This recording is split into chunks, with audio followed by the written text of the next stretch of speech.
Y quiero que se graben, porque mucha gente piensa que cuando hablamos de cáncer oral hablamos exclusivamente del carcinoma de células escamosas, pero eso no es así. Este es el tipo más común y es al que más miedo le tenemos la gran mayoría, porque es muy subdiagnosticado, es decir, no es diagnosticado muchas veces a tiempo. Vamos a hablar de él después. ¿Qué otro tipo de cáncer oral podemos ver? Un melanoma, por ejemplo, ¿verdad? ¿Qué otros tipos de cáncer hay? Dios mío, hay, si ustedes supieran, hay muchísimos tipos. Por ejemplo, aquí estoy viendo 3 crecimientos, todos en paladar, y todos ellos, ¿sí?, corresponden a linfomas, algún tipo de sarcoma, que cuando hablamos de sarcomas, ¿qué tipos de sarcomas hay? Osteosarcoma, ¿qué otra cosa? Fibrosarcoma, angiosarcoma, rhabdomyosarcoma, es decir, hay muchos tipos de sarcomas. Cuando ustedes escuchen en cualquier charla, el paciente tenía un sarcoma, ¿qué tipo de cáncer era? Jimena, ¿qué tipo de cáncer es un sarcoma? Es decir, ¿cuál es su origen? De células malignas. Claro, es cáncer de células malignas, pero ¿qué tipo de cáncer es? ¿Derivado ¿Derivado de dónde? de epitelio? O sea, no entiendo. No. Los carcinomas son derivados de epitelio. ¿Los sarcomas de dónde se derivan? De mesénquima, de células mesenquimatosas. Entonces, cuando yo escucho sarcoma, es derivado de células mesenquimatosas. ¿Cuáles son las células mesenquimatosas? Hueso, nervios, músculo, tejido fibroso, etcétera, etcétera. Por eso es tan importante que tengamos los conocimientos básicos, ¿verdad? Si yo no conozco lo básico, lo difícil se me va a hacer muy difícil, porque yo no conozco lo básico. Entonces, les pido, hagan un tache ahí en sus documentos, lo que estén haciendo de apunte. Voy a repasar, ¿qué les dije la clase pasada para los que no estuvieron? Voy a repasar mi documento de nomenclatura y características de neoplasias, benignas y malignas. Ya no voy a dar esa clase porque esa clase ya la dimos, eso ya lo tendrían que tener claro. Por lo tanto, ya ustedes tendrían que saber qué es un fibrosarcoma, tendrían que saber qué es un osteosarcoma, a muy grosso modo. Entonces, ¿a dónde quiero llegar? Estas son 3 maneras distintas de ver cáncer oral. Uno es un linfoma y los otros 2 son un tipo de sarcoma. Mi pregunta es, ¿los podría diferenciar? La verdad es que no. Lo único que estoy viendo es un crecimiento y que muy probablemente el paciente va a decir que el crecimiento es de corta duración. ¿Por qué aprendimos que el cáncer crece tan rápido? Si yo les preguntara en el examen, explique, pero no quiero la explicación de la señora de la tienda, ¿va? Explique por qué el cáncer crece tan rápido. A ver, Brenda, ¿por qué se te ocurriría que el cáncer crece tan rápido? Porque está en constante mutación. Ya mutó. ¿Pero qué fue lo que pasó? ¿Qué mutó? El cáncer no está en constante mutación. La mutación ya se dio para que el cáncer se desarrollara. ¿Pero qué hicieron esas mutaciones? A ver, así. A ver, ¿qué? Hace mitosis y meiosis y la célula que lo hace muere. Sigue reproduciendo. Entonces, las mutaciones del cáncer, ¿qué bloquearon? ¿Qué bloquearon las mutaciones del cáncer? Los genes supresores del crecimiento. Entonces, ¿qué pasó? Esa célula no para en el ciclo donde debe de parar cuando pasa una mitosis, se sigue dividiendo todo el tiempo, ¿verdad? Entonces está en mitosis constante. La mutación ya ocurrió, pero luego de la mutación, como bloqueó los genes que regulan el crecimiento, está en mitosis todo el tiempo. Por ese motivo es que el cáncer crece. Bueno, ¿cuál es el tipo de neoplasia maligna más común en cavidad oral? A ver, Villatoro. El carcinoma de células escamosas. Y a ese le vamos a poner muchísima atención el día de hoy. El carcinoma de células escamosas corresponde aproximadamente al 90% de todos los tipos de cáncer que un paciente puede desarrollar en boca. Y sigue siendo un problema terrible de salud a nivel mundial. ¿Ok? Fíjense, aquí estamos, constituye el 90% de todas las neoplasias que puede desarrollar un paciente en boca y es el 8º cáncer más común en los hombres y el 13º, aunque ahorita ya irá por el 11º, más común en las mujeres. Ahora, ¿por qué creen que hay esa diferencia de relación de cáncer oral en relación a lo que hablamos la semana pasada? ¿A alguien se le ocurre por qué es más común en hombres y menos en mujeres?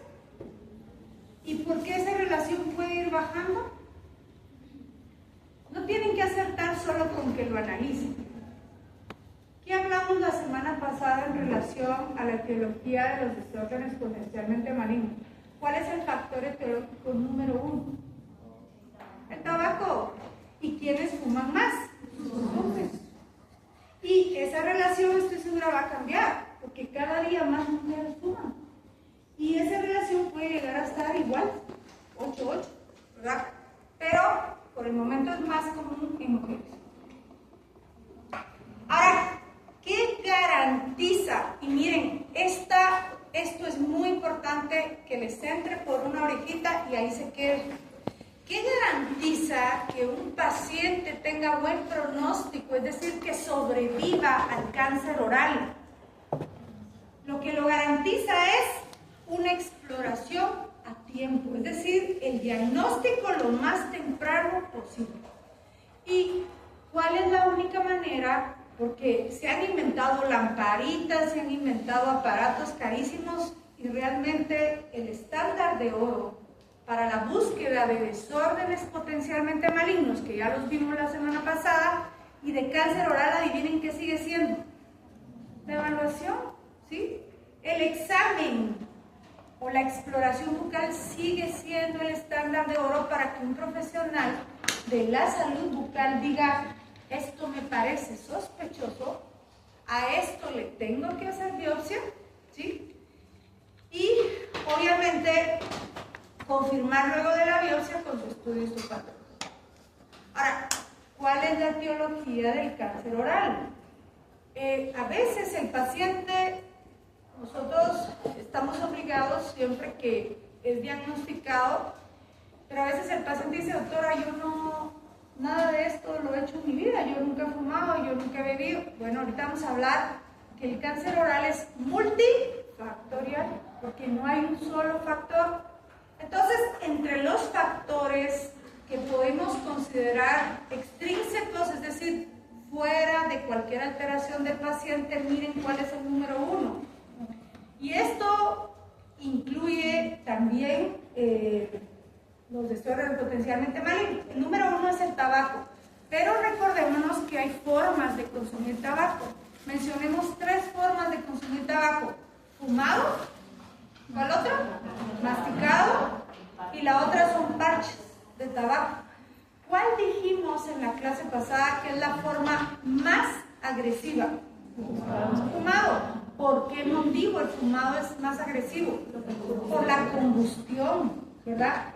En la combustión se generan cientos, bueno, no cientos, pero al menos 100 sustancias cancerígenas, ¿verdad? ¿Qué otro factor vimos en la clase pasada que podía ser un coadyuvante para el tabaco? El alcohol. Ahora, mi pregunta es, cualquiera el que quiera contestar, ¿el alcohol es un factor directo? ¿Qué vimos en las clases pasadas?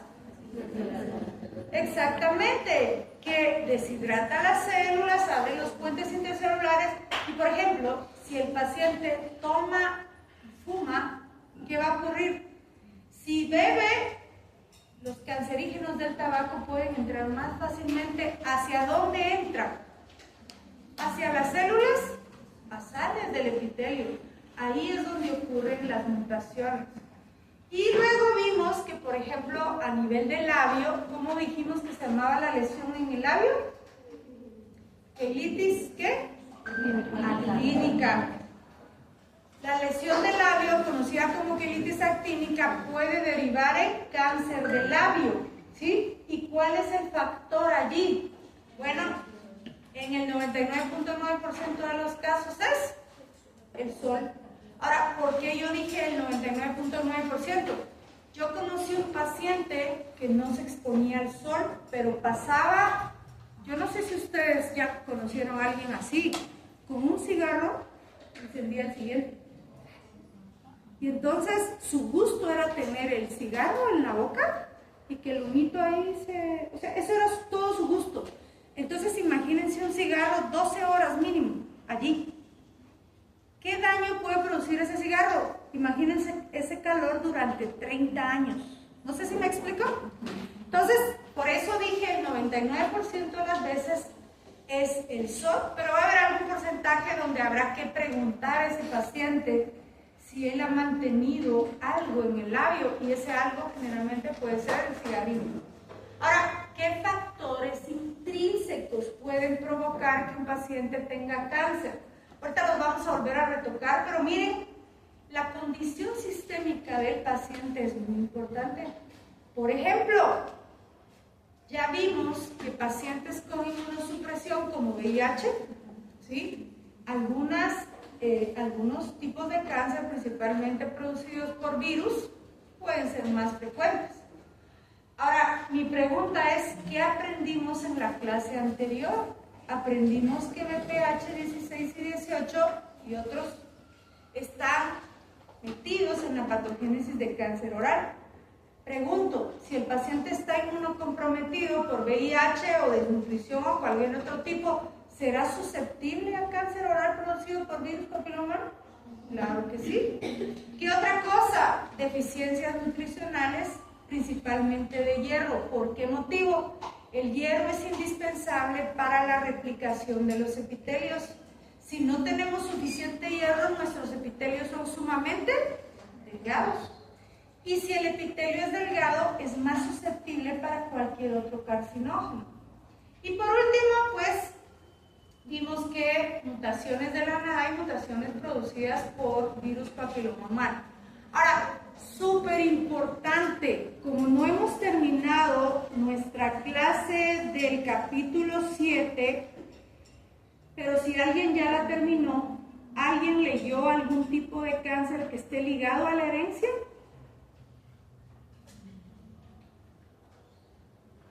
Porque como yo supongo que leyeron el capítulo para devolver el de mama, muy bien.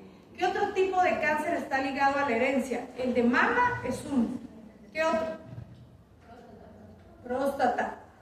Esos dos tipos de cáncer están ligados a la herencia. Ahora, ¿qué pasaría si un paciente me preguntara, doctora, tengo cáncer oral, ¿mis hijos lo van a tener por herencia genética? No. Por herencia genética no. Pero ¿y qué pasa si ya los contagió de VPH 16 y 18? Pero eso no es herencia genética, eso es una infección. No sé si me explico. Entonces, por herencia genética, no. ¿Ok? ¿Cuáles son los principales factores de riesgo entonces para desarrollar cáncer? Bueno, ya repitiendo para aterrizar. Número 1, tabaco, fumado en cualquiera de sus formas.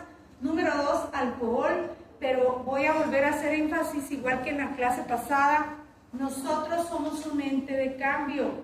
Y hablamos la clase pasada que aquí el problema no solo es el alcohol, que nos gusta, ¿de ver? Sino es el enjuague con alcohol. Y hablamos como en Estados Unidos ya prohibieron el Listerine para uso diario a nivel local. De hecho, yo creo que ya vieron la versión del Listerine libre de alcohol, ¿verdad? Entonces, si a la persona le encanta esa sensación fresca que deja el Listerine, ¿qué tenemos que orientar al paciente?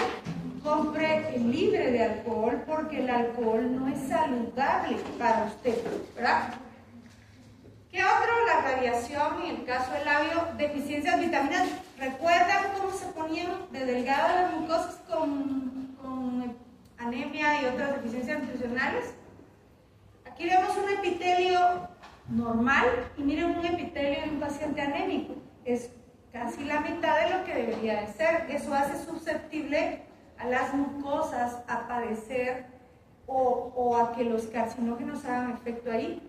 Ya vimos la inmunosupresión, principalmente asociada a virus oncogénicos como el 16 y 18. Esto ya no nos compete a nosotros porque dijimos que no era propio de nuestra cultura. Pero ¿qué pasaría si, no sé si hay embajada de la India o Nepal en Guatemala, pero va a haber consulado mínimo? ¿Qué pasa si un día les toca poner su clínica allá por la zona 14 y llega el embajador de la India con unas placas blancas enormes? Mínimo tienen que saber que ellos consumen la nuez de Betel y mínimo preguntar si existe el factor de riesgo, ¿verdad? Bueno, ya que vimos cuáles son las posibles causas, y jóvenes, hay algunas veces en las que no se le puede explicar al paciente por qué le dio cáncer. Algunas veces, bueno, vamos a ver, fue el año pasado, sí fue el año pasado, con una de las residentes del Roosevelt, ella quería saber por qué muchos pacientes llegan con cáncer oral o llegaban con cáncer oral y nunca habían fumado, nunca se habían enjuagado con alcohol, nunca habían bebido. Entonces ella decidió invertir, porque eso es una inversión enorme, en comprar anticuerpos contra VPH 16 y 18. Entonces, de las biopsias que se tomaban en el hospital, ella guardaba un fragmento. Hicimos un estudio para ver si había antígeno para VPH 16 y 18 en muestras de esos pacientes que adivinen qué. Doctora, pero es que no sé por qué me dio cáncer, yo nunca fumé ni nunca tomé. Y todos, no había uno que no tuviera VPH. O sea que ahora podemos decir que la gente que no tiene otro factor de riesgo, hay que considerar el VPH como un posible factor. Bueno, ya terminamos con qué es multifactorial. Vayámonos a esto, que es lo que más me interesa. Las características clínicas del cáncer oral. Y lo que tienen que saber, porque yo no entiendo por qué a veces asociamos dolor con algo malo. Si no me duele, no es malo, ¿verdad? Pero adivinen qué ocurre con el cáncer oral. El cáncer oral generalmente son lesiones asintomáticas, ¿sí? Esa es la primera cosa que quiero que se lleven de aquí. No significa, no le duele, entonces no se preocupe. No, peor, no le duele, algo grave está pasando. Y es el profesional de la salud el que, si tiene la oportunidad de hablar al paciente, es él el que debe de decir. Porque para cuando el paciente tiene dolor por el cáncer oral, adivinen qué ya pasó. Ya invadió y llegó a nervios periféricos y entonces tiene dolor porque ya invadió los nervios. Entonces ya estamos mal, ¿verdad? Entonces, muchos de estos pacientes, fíjense, dependiendo su nivel sociocultural, se considera que la gente con un nivel sociocultural alto, quiere decir gente como nosotros, pide ayuda o hace una consulta. Híjole, vas a tener que jalar una situación. Yo no. No, mejor déjalo suficiente abierto que le va a hacer.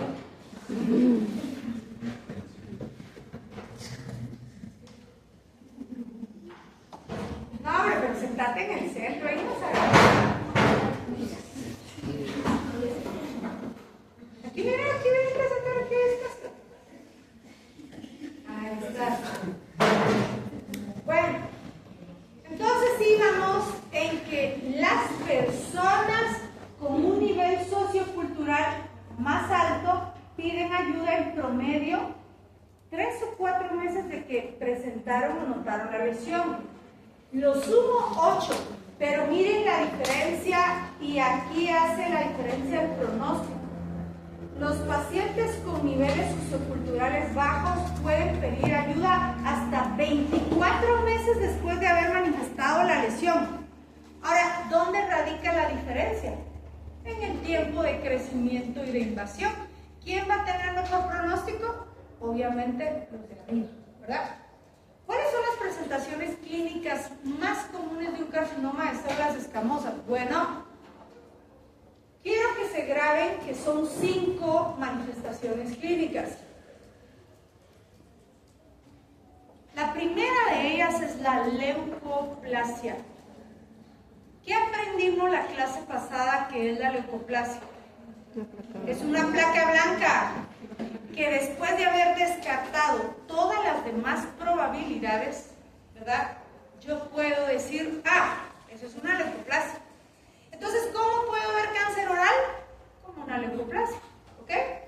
Aquí estoy viendo varios tipos de leucoplasia. Si tuvieran que clasificar este tipo de leucoplasia, ¿cómo la clasificarían? ¿Esto es homogénea o no homogénea? Ambas parecen homogéneas, ¿verdad? ¿Qué aprendimos? Y los que no vinieron a clase ahí se ponen al día porque la clase pasada es la base de todo. ¿Qué aprendimos de las leucoplasias homogéneas? Viator. ¿Qué diferencia hay entre una leucoplasia homogénea y no homogénea en relación al pronóstico?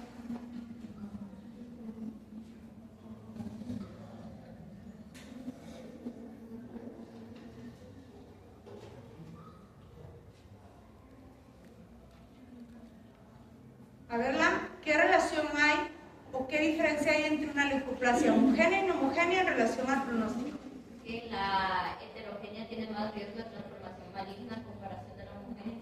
Solo que no se llama heterogénea, se llama no homogénea, ¿ok? Si yo veo una leucoplasia homogénea, yo sé que el riesgo de transformación maligna es bajo, pero no por eso no le voy a hacer la biopsia. Pero si yo veo una leucoplasia no homogénea, que vimos que hay 3 tipos, ¿cuál es el riesgo de transformación maligna? El de la leucoplasia verrucosa proliferativa casi es del 80%. Ahora, ¿saber eso será importante? Claro que sí, ¿verdad? Y miren, les traje esta imagen porque dije, tal vez algunas veces han de creer que yo bien mentirosona, esto era cáncer. No, miren, esta es imagen del libro. ¿Y qué dice ahí? Carcinoma de células escamosas. Es un parche blanco. Jóvenes, si yo no fuera patóloga y yo veo ese parche blanco, probablemente yo pensaría que eso es una lesión por BPH. ¿Sí o no? ¿Sí? Por esa razón es nuestra insistencia de quiten algo y mándenlo a estudiar. Quiten algo y mándenlo a estudiar. Porque las lesiones se pueden ver como otras lesiones. Yo veo eso y me preocupo, ¿verdad? ¿Qué otra forma tengo de ver cáncer oral? La otra manera es la eritroplasia. ¿Qué aprendimos la clase pasada que era la eritroplasia? Una lesión roja. Que luego de haber descartado otras lesiones rojas, ¿qué lesiones rojas vimos que pueden ser?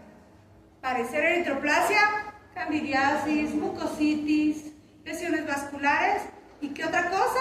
Eritema traumático. Aprendimos en la clase pasada que si es, creo yo que es un eritema traumático, le quito el factor traumático y si en 3 o 4 semanas no desaparece, ¿qué debo de hacer? Biopsia. Ahora, quiero que vean cómo se ve una eritroplasia. Esto rojo parece insignificante, ¿verdad? Esto es eritroplasia. Miren esta. Esta tiene, salud, una superficie como, no sé si la logran ver hasta allá atrás. A ver, Adriana, ¿cómo es la superficie de esta lesión? La superficie es verrucosa.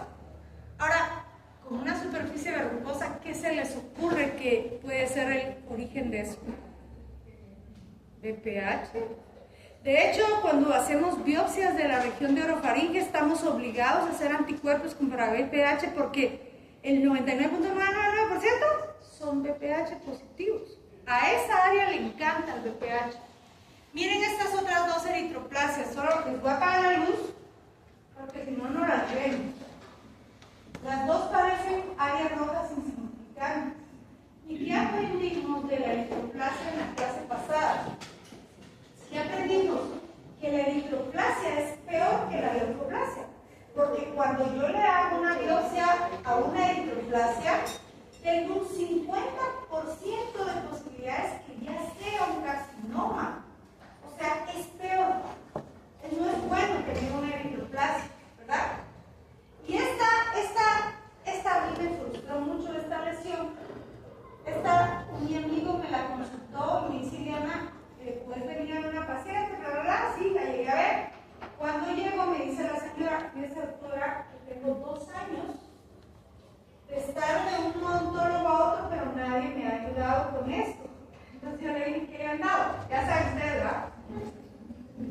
cielo, ¿verdad? Pero la señora llegó con mi amigo porque el último odontólogo le dijo que esa lesión se la estaba provocando la corona de acero. Que le quitaran la corona de acero, entonces como mi amigo es odontologista, él le iba a hacer el PCR para cambiar la corona de acero por una de porcelana. Ahora yo pregunto, ¿habrá alguna corona que provoque una lesión así? Difícilmente, ¿verdad? Y si en último caso, porque no me lo sé todo tampoco, quito la corona de acero, ¿cuántas semanas debo de esperar para que una lesión se revierta?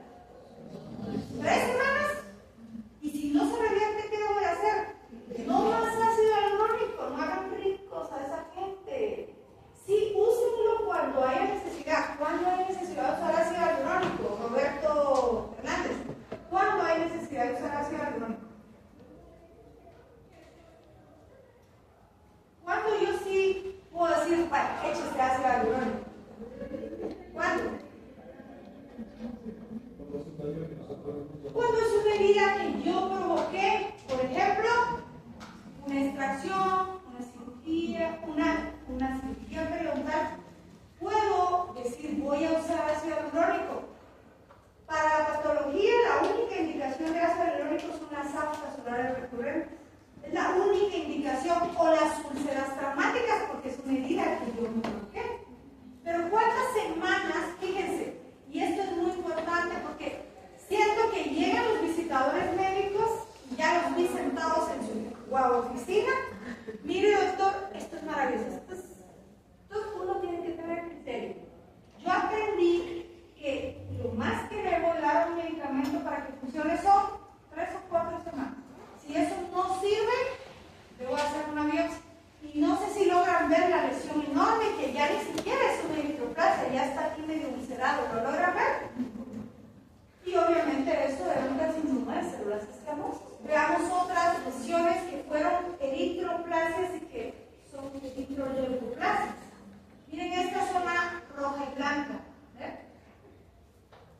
Esta otra parece un proceso infeccioso, pero miren, es una eritroleucoplasia, ¿verdad? De nuevo, eritroleucoplasia que se transformó ya en un carcinoma de células escamosas. Ok. Entonces van 3 maneras que yo puedo ver cáncer oral. ¿Cuál es la primera? La segunda, la tercera, eritroleucoplasia.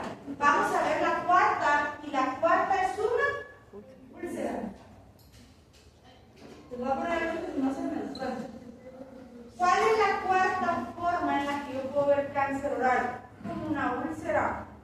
Y esa úlcera puede estar en el labio, claro que puede estar en el labio. Voy a apagar la luz porque si no las imágenes no se ven. Miren esta otra, que estoy viendo, una úlcera con los bordes sumamente elevados. Esto lo vuelven a ver el otro año con el doctor Aya. El doctor siempre describe esto de una forma muy llamativa. El doctor usa el término parece carne molida. ¿Parece carne molida? Sí. Parece carne molida. ¿Por qué el cáncer parece carne molida? ¿Qué aprendimos en la base molecular del cáncer? ¿Qué les ocurre a las células cancerosas? Se disocian, rompen sus uniones intracelulares y dan esa apariencia de carne molida. Y los bordes son elevados y duros. Yo toco una lesión con los bordes duros y me tengo que preocupar, ¿verdad? Miren este otro paciente nos dio mucha tristeza porque lo tenía como úlcera traumática por esta pieza. Pero no, esto no es úlcera traumática, miren lo enorme que es la lesión. Y en último caso, si yo creo que esto es una úlcera traumática con el diente, con tan mal pronóstico, lo quito. ¿Cuántas semanas le tengo que dar? 3 o 4. E inmediatamente debo hacer una biopsia, ¿verdad? Estas ya son imágenes del libro. Ambos úlceras con bordes elevados. Miren, úlceras con bordes elevados. Y la última manera en la que podemos ver cáncer oral, y es la más llamativa, ¿verdad? Son nódulos o masas exofílicas. Ahora, de nuevo, aquí vamos con las lesiones que parecen producidas por virus papiloma humano. Miren cómo ese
principalmente de bordes irregulares indefinidos.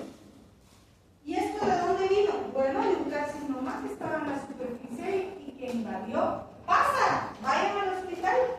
Eso pasa una vez a la semana. ¿Y en quiénes adivinen que es más común? En la gente de bajos recursos. ¿Cuántos meses vimos que tal vez esa gente buscara ayuda? Hasta 24 meses, eso es 2 años, suficiente tiempo para invadir, ¿verdad? Ahora, ¿existen lesiones premalignas? Ya no voy a repetir la clase porque no hay tiempo, pero todos los años vuelvo a repetirlo todo. ¿Existen lesiones premalignas? ¿Sí? ¿Cuáles vimos la clase pasada? Ya no les voy a repetir, pero vimos leucoplasia, eritroplasia, quelitis actínica y vimos una que no es considerada premaligna, pero hay que conocerla porque si al desaparecer esa placa blanca que se llama ¿cómo? Estomatitis nicotínica, queda un área blanca, hay que considerar que ahí hace como una eritroplasia. ¿Cuál es la única manera de saber si yo estoy frente a un tipo de cáncer o algún tipo de displasia? Los que no vinieron la clase pasada, les encargo que se pongan al día con las displasias, ¿ok? ¿Qué vimos la clase pasada de las displasias? Que las displasias son cambios pre-malignos, ¿verdad? Son alteraciones celulares que van llenando los estratos del epitelio. Vimos, creo que queda donde hay. No voy a repetirlo todo, ¿qué vimos con las displasias? Vimos que si la displasia ocupa un solo tercio del epitelio, ¿cómo se llamaba? ¿Cómo se llama cuando la displasia ocupa un solo tercio del epitelio? Leve. ¿Si ocupa 2? Nada. Si ocupa el epitelio completo, severa. Y en algunos libros viejos van a encontrar el término carcinoma in situ. ¿Qué dijimos que era el término carcinoma in situ? Cuando el carcinoma está todavía contenido dentro del grosor completo del epitelio. Ahora, este término en los libros nuevos desapareció porque es lo mismo que la displasia severa. No sé si me explico. Entonces, en los nuevos libros de patología probablemente ya no encuentren carcinoma in situ. Para nosotros actualmente displasia severa es lo mismo que un carcinoma in situ. ¿Ok? Bueno, vámonos hasta adelante. Ya vimos todo eso. Y ahora vamos a ver algunos casitos llamativos de cáncer. Bueno, ya vamos a hablar para después. Ahora, miren esto. Obviamente para cuando llega a este nivel, esto ya está demasiado avanzado. Este caso me gustó mucho, da mucha tristeza al mismo tiempo. Me llaman de un hospital privado, sanatorio chiquito. Doctora, ¿usted podría ayudar a un paciente? Es que ya le dimos todos los tipos de antibióticos, hicimos cultivo y nada funciona. ¿Ok? Llego, presiono y sale el líquido de esta fístula. No sé si la logran ver. Entonces, adivinen qué hice, porque yo no soy adivina, ¿verdad? Le digo a la hija, mire señorita, te vamos a tener que hacer un CBCT a su papá, porque yo pienso que o es una infección o un tumor, ¿verdad? ¿Y qué estamos viendo en el CBCT? Miren, ya no hay hueso. Ahora, un proceso infeccioso que se corte así de existirá. Entonces yo digo, mire, tiene que ser algún tipo de cáncer, ¿verdad? Algún tipo de tumor, porque ya todo el hueso. ¿Qué decidimos hacer? ¿Qué es lo que hay que hacer cuando yo no sé qué es? No hay otra manera de saberlo. No va a poner a hacer 1000 cosas. Entonces tomamos una biopsia de este sector, abrimos aquí un colarquito y tomamos una biopsia, y esto era un carcinoma de células escamosas que había invadido todo. Obviamente, si ustedes ven al paciente de escasos recursos, la familia estaba haciendo todo lo humanamente posible por pagar el sanatorio para el plus de verdad. No sé qué fue de él. Ahora, ¿Es duro? es duro. ¿Qué biopsia le hicieron? Hay 2 tipos de biopsia. Espérate, te voy a orientar tu respuesta. ¿Qué tipo de biopsia conocemos? Incisional, excisional y por aspiración. Es una masa. Por lo tanto, ¿qué biopsia harías ahí? Y una biopsia incisional. Ya no podemos tocar porque el cáncer se maneja con márgenes amplios.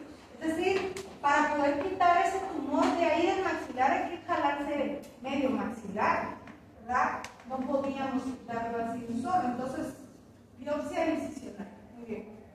Ahora, ya que vimos cómo se ve el cáncer, les pregunto, ya que vimos cómo se ve el cáncer, a muy grosso modo, les pregunto, ¿dirían que eso es cáncer oral?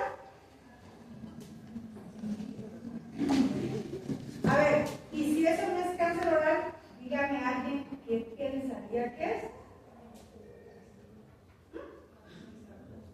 Algún sarcoma, ¿verdad? Excelente. ¿Alguien más?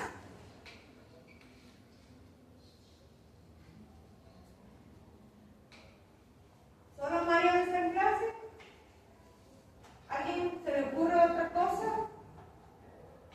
Ahora, fíjense, tienen que tener mucho cuidado y por ese motivo, cuando yo no estoy segura que algo sea cáncer, yo al paciente le digo, mire, esto puede ser una infección profunda o puede ser una neoplasia.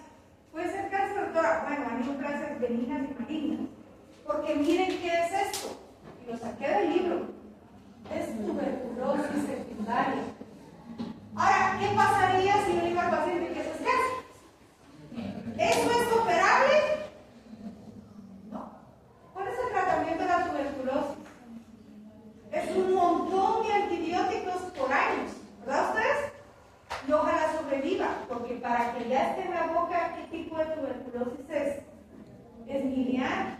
Significa que si está en boca, seguro está en páncreas, en hígado, en pulmones, etc. ¿Me doy a entender? Ahora, se los quise traer para que seamos cautos cuando hablamos con un paciente.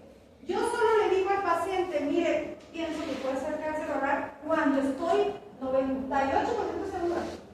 Y una vez me he equivocado, y uno pues, se tiene que disculpar con el paciente porque me equivoqué, ¿verdad? Pero también a veces ha sido así, pero miren esto, qué complicado, ¿va? Entonces, ¿qué diferenciales podría usar aquí? Bueno, un carcinoma de escamosas, como dijo María, algún tipo de sarcoma. ¿Qué sarcomas hay? Fibrosarcoma, osteosarcoma, ratomiosarcoma, lo que ustedes quieran. Y algún tipo de infección profunda, ¿verdad? Hablemos de metástasis. ¿Vamos bien hasta aquí o vamos rápido? ¿Vamos bien? Antes de hablar de metástasis, les quiero pedir, les mandé un video a su WhatsApp, el grupo. De ese video vamos a hacer una pregunta de bono en el examen. ¿Ok? De ese video hay una pregunta de bono. Ese doctor me gusta mucho sus videos porque es así el estilo que nos gusta a todos, ¿verdad? Pero es un clínico, ¿verdad? Entonces, ven el video y hay que dar una pregunta de bono. Bueno, hablemos de metástasis. ¿Y qué es la metástasis? ¿Qué tienen en mente ustedes que es metástasis? Claro, que Meli no habla mucho, entonces hoy le vamos a dar la palabra. La diseminación del cáncer a otros órganos. Muy bien. Podemos decir, como Meli dice, en palabras sencillas, es la diseminación del cáncer. Excelente. Entonces, como estamos viendo carcinoma de células escamosas, vamos a ver el tipo de metástasis de este tumor. Y miren, el carcinoma de células escamosas, el primer tipo de metástasis, o pónganlo ahí en sus apuntes, tiene prioridad, es decir, la primera metástasis que da es de tipo linfática. Es decir, ¿por qué empieza? Por dar metástasis a ganglios, ¿verdad? Y obviamente no va a dar metástasis a los ganglios de la ingle, a usted va a dar metástasis a los ganglios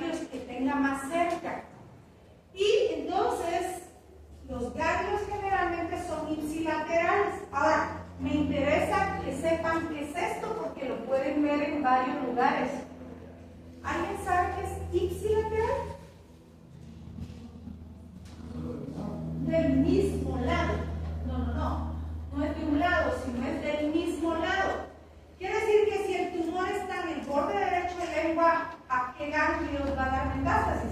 A los ganglios del lado derecho, ¿verdad? Y ahorita vamos a ver a qué ganglios. Entonces, pregunta importante. Cuando yo tengo un paciente con carcinoma de células escamosas, ¿qué es lo primero que tengo que evaluar para saber si hay metástasis? Ganglios, ¿verdad? Lo primero. Y aquí podemos ver un paciente o dos pacientes, uno es mío y el otro es de Lina, ¿verdad?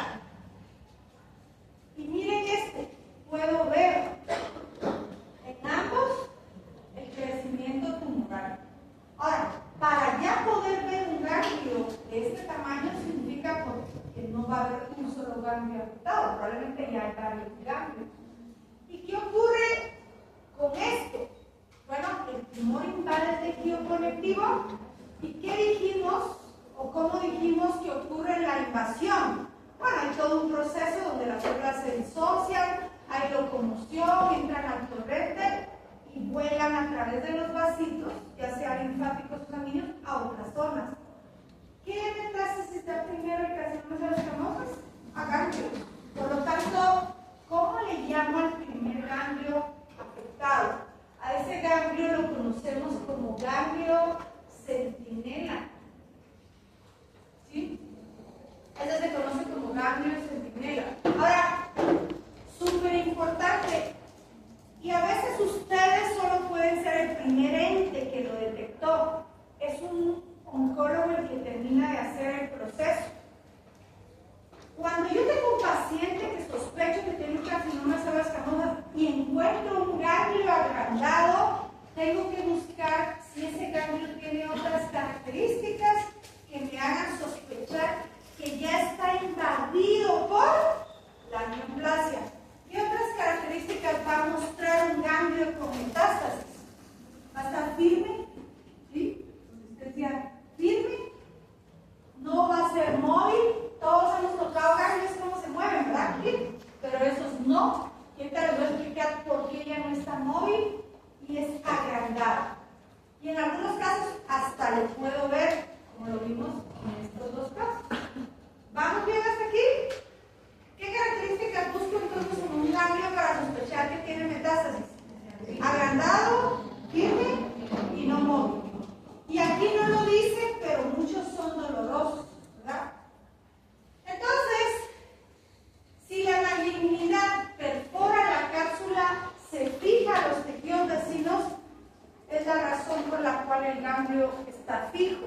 Vamos a explicar eso con una figurita. Por aquí. Vamos a irnos hasta adelante. Estos son los ganglios. Y bueno, me imagino que ustedes se volvieron locos, igual que yo en anatomía, ¿no? Ahí está, hay un caso así de bla, bla, bla. Bueno, ¿qué ocurre con un ganglio? El ganglio está suelto, solo está unido por un poquito de tejido conectivo laxo. Pero si, por ejemplo, veamos este ganglio que es grandote, el ganglio empieza a ser invadido por neoplasia y de repente todo el ganglio está lleno de neoplasia y la neoplasia rompe el tejido y ¿por qué creen que el cáncer le llaman cáncer?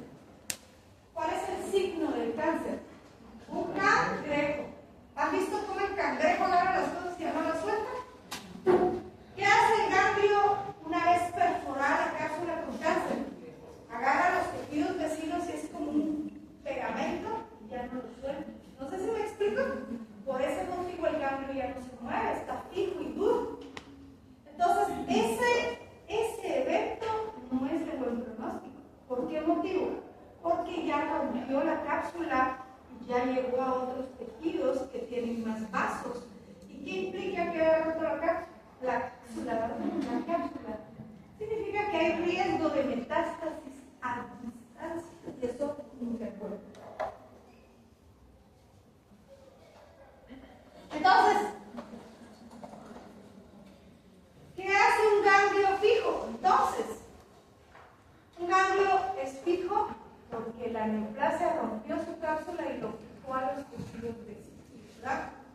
Bueno, vamos a ver entonces hacia qué nivel da metástasis el carcinoma de células escamosas. Y yo esperaría que así, aunque Ana, recordemos que hay 6 niveles de ganglios en el cuello. ¿Cuáles son esos? El nivel 1 lo tenemos en amarillo. ¿Y qué son los ganglios del nivel 1? Son los ganglios submentonianos y submandibulares. ¿Ok? Nivel 2 son los ganglios asociados a la cadena yugular. ¿Verdad? Ahorita lo vamos a ver. Si quieren, los vamos viendo. Ganglios de nivel 1, submandibulares y submentonianos. Miren todos los ganglios que tenemos. ¿Ven? Nivel 2, les conocemos como ganglios yugulares. Están los yugulares superiores, medios e inferiores. ¿Y por qué se llaman así? Miren dónde están adheridos.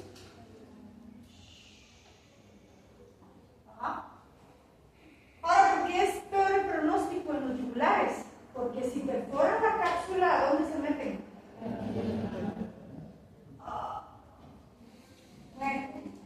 Y luego están los ganglios retrofaringios. Bueno, espérense, no los quiero asustar porque ustedes van despacito. Entonces ya vimos submentonianos, submandibulares nivel 1. 2, 3 y 4 es la cadena yugular. El nivel 5 casi nunca lo toca, al menos no boca, que son los ganglios del triángulo posterior, ahí casi no. Nivel 6 central y nivel 7 el mediastino, pero los del mediastino están metidos, miren esto, son ganglios retrofaringios que están en el centro del cuello. Habría que partir el cuello así en dos para poderlos ver, no sé si los ven aquí. Si esos ganglios están afectados, no quiero imaginar. Entonces, la biología no tiene una regla así perfecta, pero la mayoría de los tumores siguen esa regla, la gran mayoría. ¿Qué pasa si yo tengo un carcinoma en labio inferior o piso de boca? ¿Cuál es la primera zona de metástasis? La primera zona de metástasis son los ganglios del nivel 1. Estamos hablando de ganglios submentonianos y subaxilares, ¿verdad? ¿Vamos bien hasta aquí? Si el carcinoma aparece en la parte posterior de la cabeza, ¿a dónde van a dar metástasis ese tipo de cáncer? A la cadena yugular superior o nódulos digástricos. Ahorita los vamos a ver. Y si el carcinoma está en orofaringe, por eso la orofaringe es de mal pronóstico, ¿dónde va metástasis? A la cadena yugular-digástrica y a la región retrofaringe. Ahora, veámoslo en dibujos. Carcinoma del labio inferior y piso de boca. Estos son fáciles de quitar relativamente. Son cosas. ¿Sí? Carcinoma en la región posterior, es decir, lengua en la región posterior, toda la región más posterior, cadena yugular superior y digástrico, son todos estos. Y orofaringe son los que están alrededor de la yugular, que son todos estos, y la región retrofaringe. ¿Ok? ¿Cómo se ve en la tomografía un ganglio? No sé si lo logran ver. Son estas masitas que están aquí, de color blanquito. ¿Ven? Estos son los ganglios. Ahora, ¿qué es de muy mal pronóstico? Bueno, ustedes no son patólogos, gracias a Dios, pero ¿qué es el mal pronóstico? No, porque si no tuviéramos que ver esto muy profundamente, así superficialmente como hoy. ¿Qué es de muy mal pronóstico? De muy mal pronóstico es la diseminación extracapsular. ¿Por qué la diseminación extracapsular es de mal pronóstico? Porque hay mayor riesgo de recurrencia locorregional, se llama. Es decir, el cáncer ya no está solo en la boca, ahora está en otro sector. No sé si me explico.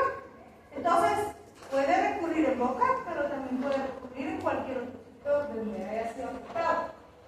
¿Qué otro problema da el hecho de que un tumor en un ganglio haya perforado la cápsula? Hay metástasis a distancia. Y la tercera, ¿eso en qué se traduce para el paciente? Porque cuando uno le está explicando al paciente, mire, es que fíjese que el paciente lo que quiere saber es cuánto va a vivir.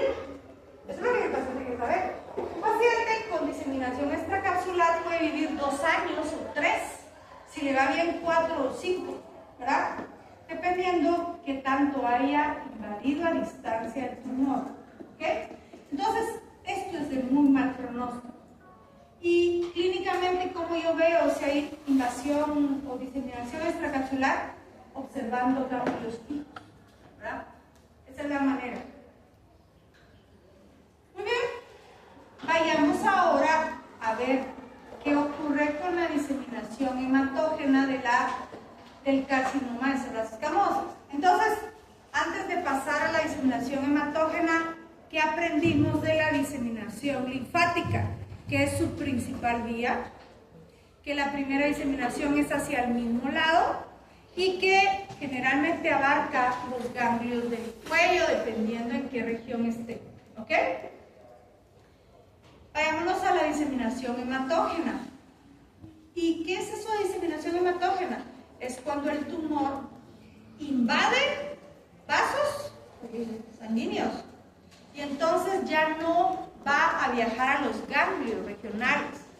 Si invade vasos sanguíneos, los sitios para metástasis son: número 1, pulmones; número 2, hígado; número 3, hueso; y número 4, cerebro. Entonces, cuando uno ve que el paciente ya tiene ganglios que invadieron la cápsula, hay que hacer los siguientes estudios. Claro, esto lo hace un oncólogo, no lo hacemos nosotros. Punto número 1. Antes se mandaba a hacer una radiografía del tórax, ahora ya no, ahora se manda a hacer una tomografía de pulmones. Y miren cómo se ven las metástasis en los pulmones. Todos esos puntitos blancos que ustedes están viendo son metástasis en los pulmones. Número 2, tomografía de hígado. Y miren, no sé si logran ver estas áreas blancas redondas en el hígado. Todos esos son sitios de metástasis. Número 3, de huesos no se va a hacer radiografía por radiografía. Se hace no sé si alguien ha escuchado un estudio que se llama PET scan. ¿Alguna vez lo han oído? PET scan. Es un estudio donde uno se mete y el cuerpo completo se escanea y sirve para ver si hay metástasis en algún hueso. Y luego, para ser específico, podemos hacer una tomografía de cerebro. Esa masa blanca que están viendo es metástasis de cerebro. Obviamente, cuando hay metástasis de cerebro, el pronóstico no es bueno, ¿verdad? No es bueno. ¿De qué depende el tratamiento del cáncer? Muy probablemente esto no lo logremos terminar. ¿Qué hora es? 10:40. Sí. Voy a empezar, pero lo seguimos en la otra clase. ¿De qué depende el tratamiento del carcinoma de células escamosas? Bueno, depende de esto. ¿Alguien ha escuchado alguna vez la clasificación TNM de los tumores? ¿Sí? ¿Nadie? ¿Sí? ¿No? Tamaño, metástasis a ganglios y metástasis a distancia. Exacto. La T significa, bueno, pero al menos se animó. O sea, eso es de aplaudir, el resto. La T es el tamaño del tumor original, es decir, el tamaño del tumor primario, ¿verdad?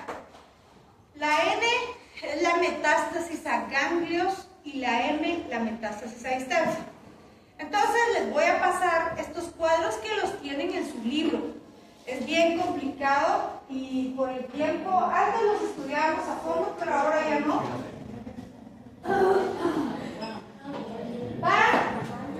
Me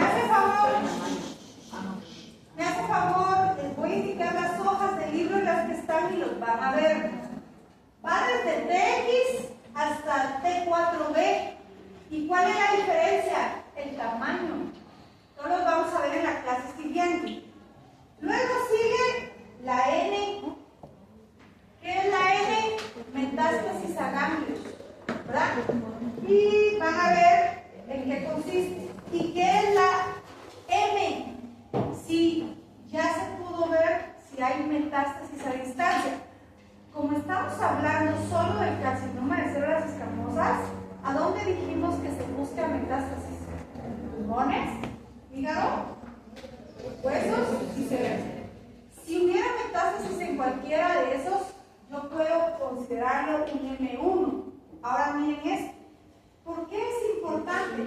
Porque el TNM dicta la conducta que el oncólogo va a seguir con el tratamiento del tumor. Lo primero que un oncólogo debe de hacer cuando va a tratar a un paciente con un tumor es clasificarlo.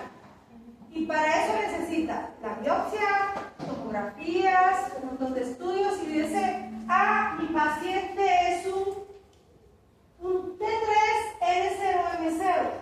Miren, el TNM dicta más o menos cuál es nuestra tasa de sobrevida en 5 años. Este cuadro también lo van a ver para la siguiente clase.